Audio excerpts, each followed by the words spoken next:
Hello friends, Mahanadi நாளைக்கான prediction பார்த்துடலாம். ராகினி பசுபதிக்கு கால் பண்ணுறாங்க.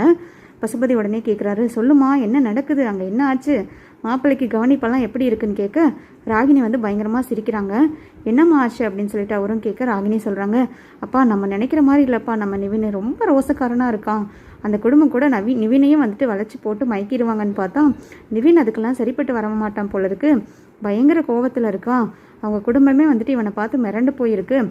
அதே ஸ்பீடில் நான் கொடைக்கானல் கிளம்பணுங்கிற மாதிரி கிளம்ப யமுனாவே சேர்த்து கூட்டிகிட்டு வரக்காக பிளான் பண்ணிகிட்ருக்காங்கப்பான்னு சொல்ல, அப்படியா, வரட்டும் வரட்டும். ஓ, காவேரி தான் பழி வாங்க முடியல, யமுனா அவள் தங்கச்சி வரட்டும், அவளை வச்சு செஞ்சிடலாம். காவேரி என்னென்னலாம் பண்ணணும்னு நினச்சோமோ எல்லாத்தையும் சேர்த்து அவள் தங்கச்சி மேலே காட்டிடலாம் அப்படிங்கிற மாதிரி பசுபதி சொல்கிறாரு. உடனே ராகினி சொல்கிறாங்க, அப்பா இன்னொரு விஷயம் உங்களுக்கு தெரியுமா, அந்த திமிரு பிடிச்ச காவேரி இப்போ என்னை ஓவராக பேசிட்டு போகிறான், என்னை ஓவராக வம்புக்கு இழுக்கிறாப்பா. என்ன சொல்கிறா தெரியுமா, இந்த விஜய் வீட்டில் உன்னை பாவம் பார்த்து தான் வச்சுருக்கேன், நீ ஏதாவது பண்ணிட்டு இருந்தேன்னா உன்னை வீட்டை விட்டே துரத்தி விட்டுருவேன், உன்னையும் அஜயும் வீட்டை விட்டு துரத்தி விட்டுருவேங்கிற மாதிரி சொல்கிறாப்பா. அவளுக்கு எவ்வளோ திமிரு இருக்கும் அப்படிங்கிற மாதிரி சொல்ல பசுபதி உடனே டென்ஷன் ஆயிடுவார். ஓ, இந்த அளவுக்கெல்லாம் உன்கிட்ட பேசுகிறாளாவோ, இப்போ நம்ம வீட்டுக்கு தானே வராங்க, என் வீடாக இருந்தா என்ன, என் தங்கச்சி வீடாக இருந்தா என்ன, நம்ம வீட்டுக்கு தானே அவள் வரா, அவள் தங்கச்சியை நான் துரத்துறேன் பாரு அப்படின்னு சொல்ல உடனே ராகினி சொல்லுவாங்க, அப்போ நானும் கிளம்பி வரேன்ப்பா. இந்த வாய் அடிச்சிருக்கால, இப்போ யமுனாவை விடுறதுக்காக காவேரின்னு தான் அங்கே எல்லோரும் கிளம்பிட்டுருக்காங்க. காவேரி, அவங்க அக்கா கங்கா, குமரன் எல்லாரும் தான் கிளம்புறாங்க. ஸோ அங்கே நான் காவேரி நோஸ்கட் பண்ணணும்ப்பா, நானும் இப்போ கொடைக்கானலுக்கு கிளம்பி வரேங்கிற மாதிரி ராகினியும் கிளம்பி போயிடுவாங்க. நிவின் யமுனாலாம் எல்லாமே ப்ரிப்பேர் ஆகிட்டு கிளம்பி காவேரியோட நகையெல்லாம் கொடுத்துருவாங்க யமுனாக்கு. ஸோ எல்லோரும் கிளம்பி போகும்போது காவேரியும் விஜய் நிவினுக்கு அட்வைஸ் பண்ணுவாங்க, நிவின் எங்கள் மேலே எவ்வளோ கோவம் இருந்தாலும் ப்ளீஸ் தயவு செய்து புரிஞ்சுக்கோங்க, நாங்கள் யமுனாக்காக தான் இப்படி ஒரு முடிவு பண்ணோம், உங்களை எந்த விதத்துலேயும் ஹர்ட் பண்ணுறக்கோ இல்லை பழி வாங்குறக்கோலாம் இந்த மாதிரி பண்ண கிடையாது, உங்கள் லைஃப் நல்லா இருக்கணும்னு நினச்சி தான் நாங்கள் இந்த அளவுக்கெல்லாம் பண்ணோன்னு சொல்ல உடனே நிவின் பயங்கரமாக டென்ஷன் ஆயிடுவாங்க. இந்த பாருங்கள், நீங்கள் பிளாக்மெயில் பண்ணி என்னை கல்யாணம் பண்ண வச்சுருக்கீங்க, அதுக்காக கல்யாணத்துக்கு அப்புறம் நீ இப்படி நடந்துக்கோ அப்படி நடந்துக்கோன்னு சொல்கிற உரிமையெல்லாம் உங்களுக்கு கிடையவே கிடையாது. இப்படியே நீங்கள் பேசிகிட்டு இருந்தீங்கன்னா என்னோட இன்னொரு முகத்தை நீங்கள் பார்க்க வேண்டியது வரும். காவேரி, நீ எல்லாம் என்கிட்ட பேசுறதுக்கு உனக்கு தகுதியே கிடையாது, உன் மூஞ்சில் முழிக்கவே விரும்பலை, உன்னால் மட்டும்தான் நான் இந்த வீட்டை விட்டே கிளம்புறேன், எனக்கு ஒரு நாள் கூட இங்கே இருக்க பிடிக்கல அப்படிங்கிற மாதிரி ரொம்ப டென்ஷன் ஆகிட்டு கிளம்பிடுவார். உடனே காவேரி விஜய்கிட்ட சொல்லிட்டு ரொம்பவே ஃபீல் பண்ணுவாங்க, என்னங்க இவர் இவ்வளோ ஸ்டப்பானாக இருக்காரு, எவ்வளோ சொன்னாலும் புரிஞ்சுக்கவே மாட்டேங்கிறாரு, நம்ம மேலே இருக்க கோவத்தை யமுனா கிட்ட காட்டிடுவாளோன்னு பயமாக இருக்குது அப்படின்னு சொல்ல விஜய் சொல்லுவார், ஒன்றும் பிரச்சனை இல்லை, நிவின் ஒரு எக்ஸ்டெண்டுக்கு மேலே அவரால் என்ன பண்ணிட முடியும், யமுனா நினச்சா அதை கண்டிப்பாக சரி பண்ணிடலாம், கொஞ்சம் டைம் கொடுத்து பார்ப்போம், நீ எதுவும் டென்ஷன் ஆகிக்காது காவேரி, என்னங்கிறது பார்ப்போன்னு சொல்ல விஜய் உடனே சொல்லுவார், நிவின் ஆல்ரெடி என் மேலே கோவமாக இருக்காரு காவேரி, ஸோ என்னை பார்த்தா அவர் ரொம்பவே இரிட்டேட் ஆவார், அதனால் கொடைக்கானலுக்கு நீயும் கங்கா குமரன் நீங்கள் மட்டும் போய் அவளை ட்ராப் பண்ணிவிட்டு வாங்க, நான் வரல அப்படிங்கிற மாதிரி சொல்ல காவேரி சொல்லுவாங்க, அதுவும் கரெக்டு தாங்க, உங்களை பார்த்தாலே அவர் ரொம்ப டென்ஷன் ஆகுறாரு, உங்கள் மேலே எந்த தப்பும் இல்லைங்கிறத அவர் எப்போ புரிஞ்சுக்கிறாரோ அப்போவே அவராக பேசட்டும், நீங்கள் அது வரைக்கும் அவர் விஷயத்தில் இன்வால்வ் ஆக வேண்டாம், ஏன்னா எனக்காக நீங்கள் அவர்கிட்ட நிறைய அவமானப்பட்டுட்டீங்க, இதெல்லாம் என்னால் சும்மா பார்த்துட்டே இருக்க முடியலைங்க அப்படிங்கிற மாதிரி சொல்லிவிட்டு அவங்களும் கிளம்பிடுவாங்க. உடனே காரில் கார் அரேஞ்ச் பண்ணி எல்லாருமே கிளம்பிடுவாங்க. அங்கே பசுபதி ராகினி எல்லாமே ரெடியாக இருப்பாங்க.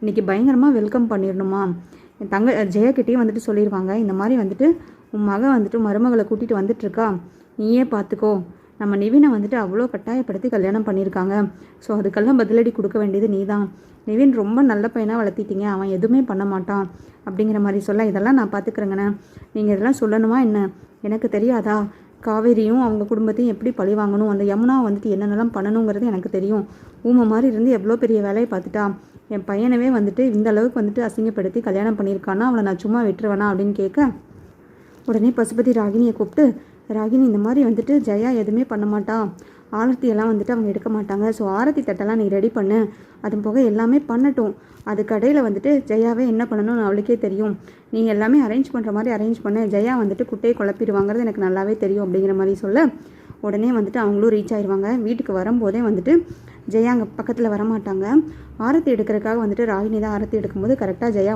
ஆரத்தி தட்டை தட்டி விட்டுருவாங்க. உடனே நிவின், என்னம்மா இப்படிலாம் பண்ணுறீங்க அப்படின்னு கேட்க, நீ வாயை மூடுடா, உன் பேச்சை கேட்டு தான் நாங்கள் இந்த அளவுக்கு அசிங்கப்படுத்தியிருக்கோம், இதில் வேறு நீ வாயை திறக்காத, நீ வாயை திறந்தேன்னா எனக்கு அவ்வளோதான் அப்படிங்கிற மாதிரி ஜெயா நிவினையும் திட்டுவாங்க. உடனே அவங்க பாட்டி ரொம்ப கஷ்டப்பட்டுருவாங்க, என்னம்மா இப்படிலாம் பண்ணுற, புதுசாக கல்யாணம் ஆகிருக்கவங்க இப்படி வரும்போது முறையாக வரும்போது இப்படி ஆரத்தி தட்டெல்லாம் தட்டி விடுறது நல்ல சகுனமே கிடையாது அப்படிங்க, சீ வாயை மூடுங்க, நீங்கள்லாம் ஒரு பெரியவங்களா, பிள்ளை இப்படி தான் வளர்த்துறதா, இவ்வளோ கேவலமான பிள்ளையை வளர்த்திட்டு கல்யாணம் பண்ணி கொடுத்துட்டு எனக்கே அட்வைஸ் பண்ணுறீங்களா அப்படிங்கிற மாதிரி சொல்லிட்டு அவங்களும் கிளம்பிடுவாங்க. அடுத்தது யமுனா வந்துட்டு விளக்கேற்றுறதுக்காக போவாங்க. விளக்கேற்ற போகும்போது அதே மாதிரி ஜெயா வந்து தட்டி விட்டுருவாங்க. உனக்கெல்லாம் கொஞ்சம் கூட அசிங்கமாகவே இருக்காதாடி, கொஞ்சம் கூட உடம்பெல்லாம் உனக்கு கூசாதா, என்ன தைரியத்தில் வந்துட்டு நீ என் வீட்டுக்கே வந்துட்டு விளக்கேற்றுவ, உன்னை என்ன நான் வாழ வைக்கிறதுக்கு சொகுசாக வந்துட்டு இருக்க வைக்கிறதுக்கு வந்துட்டு என் பையனை கல்யாணம் பண்ணி நான் உன்னை முறைப்படி கூட்டிகிட்டு வந்தேன்னு நினைக்கிறியா? என்னமோ முறைப்படி நீ கல்யாணம் பண்ணிவிட்டு நல்லா சந்தோஷமாக வாழ வந்தவ மாதிரி இதெல்லாம் பண்ணிகிட்ருக்கே, உனக்கெல்லாம் அசிங்கமாக இல்லையான்னு சொல்ல ராகினி வந்துட்டு ரொம்ப பயங்கரமாக சிரிப்பாங்க காவேரியை பார்த்து. காவேரி வந்துட்டு டென்ஷன் ஆகுவாங்க. உடனே ராகினி போய் காவேரி கிட்டே பேசுவாங்க. பாத்தியா என்னமோ சொன்னேன், என்னை வந்துட்டு அந்த விஜய் வீட்டில் வந்துட்டு போனால் போச்சுன்னு வச்சுருக்கேன், விட்டால் துரத்தி விட்டுருவேனே. இப்போ உன்னை என்னென்னலாம் நாங்கள் பண்ணணும்னு நினைக்கிறோமோ அதெல்லாம் உன் தங்கச்சி மேலே தாண்டி காட்ட போகிறோம். உன் தங்கச்சி என்ன பாடுபடுறான்னு மட்டும் பாரு. ரொம்ப பெரிய இவ மாதிரி திமிரு பிடிச்ச விளையாட்ட பேசுவதில்ல, இப்போ என்னால் என்ன பண்ண முடியுமோ பண்ணிக்கோ, உன்னால் எதுவுமே பண்ண முடியாது அப்படிங்கிற மாதிரி ராகினியும் பசுபதியும் 2 பேரும் சேர்ந்துட்டு காவேரி கிட்டே பேசுவாங்க. காவேரி எதுவுமே திருப்பி பேச மாட்டாங்க. கண்ணிலேருந்து அவங்களுக்கு தண்ணி மட்டும்தான் வரும். கம்முன்னு அப்படியே முறைச்சிட்டு கிளம்பிடுவாங்க. உடனே குமரன் போய் நிவின் கிட்டே பேசுவாங்க. என்னடா நிவின், இதெல்லாம் பார்த்துட்டு நீ சும்மா இருக்க, யமுனா வந்துட்டு எவ்வளோ கஷ்டப்படுறான்னு பார்க்குறீல்ல, சின்ன பொண்ணுடா அப்படின்னு சொல்ல, இங்கே வாயை மூடுங்கண்ணே, சின்ன பொண்ணு அவள் என்னெல்லாம் பண்ணி என்னை கல்யாணம் பண்ணான்னு தெரியுமா, எனக்கு சுத்தமாக விருப்பமே இல்லை அப்படின்றது ஒத்த காலில் நான் நின்று சொல்லும்போது கூட புரிஞ்சிக்காமல் கல்யாணம் பண்ணுறதுக்காக ஆசைப்பட்டவ. சின்ன பொண்ணுனா படிக்கிற வேலையெல்லாம் பார்க்கணும், இந்த மாதிரி வேலையை தான் பார்ப்பாங்களா? அது போக எங்கள் அம்மா அப்பாட்ட போய் நீங்கள் இந்த மாதிரி நடந்துக்கோங்க இந்த மாதிரி நடந்துக்கோங்கன்னு சொல்கிறதுக்கு எனக்கு எந்த இதுவும் கிடையாது. நான் அந்த மாதிரி அவங்களுக்கு எதுவும் பண்ணவும் கிடையாது. நான் நல்ல ஒழுக்கமான பையனாக இருந்திருந்தேன்னா நான் இதெல்லாம் சொல்லலாம். அவங்கள மீறியெல்லாம் என்னால் இப்போ எதுவுமே பேச முடியாது. அவங்க பண்ணுற டார்ச்சர்லாம் அவள் அனுபவிச்சு தான் ஆகணும். அவளே தேடி வந்த வாழ்க்கை தானே, இதை சந்தோஷமாக அவளை ஏற்றுக்க சொல்லுங்கள் அப்படின்னு சொல்லிட்டு கோவமாக கிளம்பிடுவார். உடனே வந்துட்டு காவேரி வந்துட்டு நிவின் கிட்டே பேச போவாங்க. என் தங்கச்சியை நல்லபடியாக பார்த்துக்கோங்க அப்படின்னு சொல்லும்போது நிவின் உடனே காவேரி முகத்தை பார்த்து சீ அப்படின்னு சொல்லிட்டு கிளம்பிடுவாங்க. கடைசியாக காவேரியோட பாட்டி போய் நிவினை கையை பிடிச்சி, இங்கே பாருப்பா, உங்கள் அம்மா உங்கள் மாமாவெல்லாம் சேர்ந்து என் குடும்பத்தை வந்து கெடுக்கிறதுக்காக இருந்தவங்க, இப்போ எங்கள் பொண்ணவே வந்துட்டு உங்கள் வீட்டுக்கு கல்யாணம் பண்ணி கொடுத்துருக்கோம்.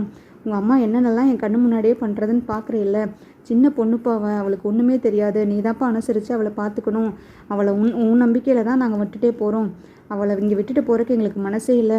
நீ நல்லபடியாக பார்த்துக்குவன் மட்டும்தான்ப்பா இங்கே விட்டுட்டு போகிறா. அவங்க அம்மாவுக்குலாம் இதெல்லாம் தெரிஞ்சால் அவன் மனசே விட்டுருவா, அவனால் தாங்கிக்கவே முடியாது. உன்னை நம்பிதாப்பா தம்பி விட்டுட்டு போகிறோம் அப்படின்னு சொல்ல உடனே நிவின் வந்துட்டு அவங்க பாட்டியோட கையை உதறி விட்டுட்டு அவர் கிளம்பிடுவார். எதுவுமே பதில் பேசவே மாட்டார். எல்லாருமே வந்துட்டு ரொம்ப பயத்தில் கிளம்புவாங்க.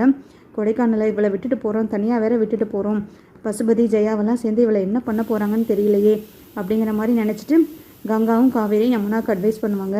நீ என்ன நடந்தாலும் எங்ககிட்ட மறைக்காமல் சொல்லு, உடனே என்ன நடக்குதுங்கிறத சொல்லு, ஏதாவது பிரச்சனைனா உடனே கால் பண்ணு அப்படிங்கிற மாதிரி சொல்லிவிட்டு அவங்களும் எல்லாருமே காரில் ஏறி கிளம்பிடுவாங்க. யமுனா நின்று பயங்கரமாக அழுதுட்ருப்பாங்க. உடனே அந்த வழியில் நிவின் கிராஸ் ஆகும்போது நிவின் அப்படின்னு சொல்லி யமுனா கூப்பிடுவாங்க. உடனே என்ன கூப்பிடுற, சொல்லு, உனக்கு என்ன வேணும்? நீ ஆசைப்பட்ட வாழ்க்கை தானே, நீ ஆசைப்பட்டு தானே இந்த வீட்டுக்கு வாழ வரணும்னு நினச்ச, இப்போ அதே வாழ்க்கை தானே உனக்கு கிடச்சிருக்கு, அப்புறம் ஏன் ஃபீல் பண்ணுற? சந்தோஷமாக இருக்க வேண்டியதானே? என் வாழ்க்கை தான் எனக்கு கெட்டு போயிடுச்சு, என் வாழ்க்கையை தான் கெடுத்துட்டேன், நீ சந்தோஷமாக இருக்க வேண்டியதானே? நீ நினச்ச மாதிரி எல்லாமே அடைஞ்சிட்டில்ல, நீ நினச்ச மாதிரியே நான் ஆசைப்பட்ட மாதிரியே வந்துட்டு எல்லாம் கிடச்சிருச்சுல்ல, நீ சந்தோஷமாக இரு அப்படின்னு சொல்ல, இல்லை நிவின், உங்கள் அம்மா அப்பாலாம் இப்படி பண்ணுறாங்க, எனக்கு ரொம்ப பயமாக இருக்குது இங்கே இருக்கவே அப்படின்னு சொல்ல, உனக்கு பயமாக இருக்கா?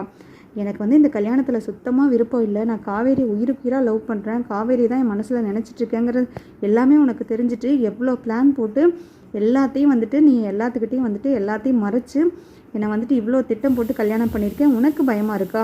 இந்த நாடகமெல்லாம் என்கிட்ட போகிற வழி வச்சுக்காத, இனிமேல் தான் நீ என் சுயரூபத்தை பார்ப்பேன், என்கிட்ட நீ வந்து நெருங்கணும்னு மட்டும் நினச்சிடாத, என் வாழ்க்கை முழுக்க வந்துட்டு உனக்கு இந்த மாதிரி நிலமை தான் இருக்கும், ஒரு நாளும் வந்துட்டு உனக்கு நான் நல்ல புருஷனாக இருக்கவே மாட்டேன், என் வாழ்க்கையை வந்துட்டு உன் அக்காவும் உன் மாமாவும் எப்படி கெடுத்தாங்களோ அதே மாதிரி தான் உன் வாழ்க்கையும் ஆக போகுது, அதனால் வந்துட்டு என்கிட்ட வரணும்னு மட்டும் நினச்சினா நல்லா இருக்காது, அதுவும் போக எங்கள் அம்மாவும் எங்கள் அப்பாவும் இப்படி தான் நடந்துக்குவாங்க, இந்த வாழ்க்கையை நீயே தேடி வந்த வாழ்க்கை நீ அனுபவிச்சு தான் ஆகணும், என்கிட்ட நெருங்கி வரணும்னு மட்டும் நினைக்காத அப்படின்னு சொல்லிட்டு கோவமாக கிளம்பிடுவார்.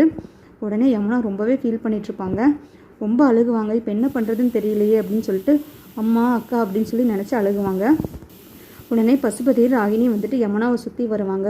காவேரியாக இருந்தால் கூட ஓவராக வாயடிப்பா, நாங்கள் பேச வந்துட்டு பதிலடி பயங்கரமாக கொடுப்பா, நீ என்ன இப்படி அழுகு மூஞ்சியாக இருக்கு, அப்பப்பா நீங்கள் நினைக்கிற மாதிரி இல்லைப்பா, இவள் அழுதுகிட்டே வந்துட்டு ஊமை மாதிரி இருந்துட்டு எல்லாமே சாதிக்கக்கூடிய ஆள், நீங்கள் இவளை லேசுப்பட்ட ஆளுன்னு நினச்சிடாதீங்கன்னு சொல்லி ராகினி சொல்ல, கரெக்டு தாம்மா, பட் இவகிட்ட பஞ்ச் அடிக்க கூட எனக்கெல்லாம் மூடே வர மாட்டேங்குது, இவன் மூஞ்செல்லாம் பார்த்தா இவ கூட எதுவுமே பேசக்கூட தோணலை, இவளை பார்த்து சிரிக்க தான் தோணுது அப்படின்ட்டு சொல்லிட்டு 2 பேருமே யமுனாவை சுற்றி வருவாங்க.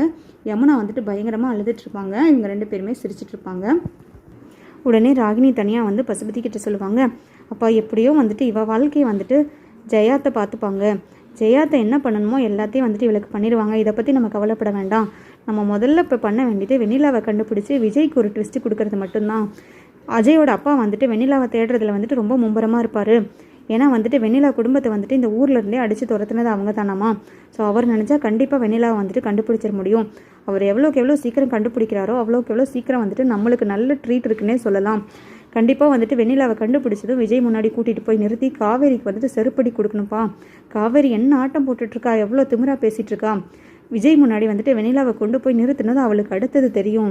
நம்ம அடுத்தது என்ன பண்ண போகிறோங்கிறது இந்த வெண்ணிலாவை கண்டுபிடிக்கிறதுலாம்ப்பா இருக்குது அப்படின்ற மாதிரி சொல்லுவாங்க.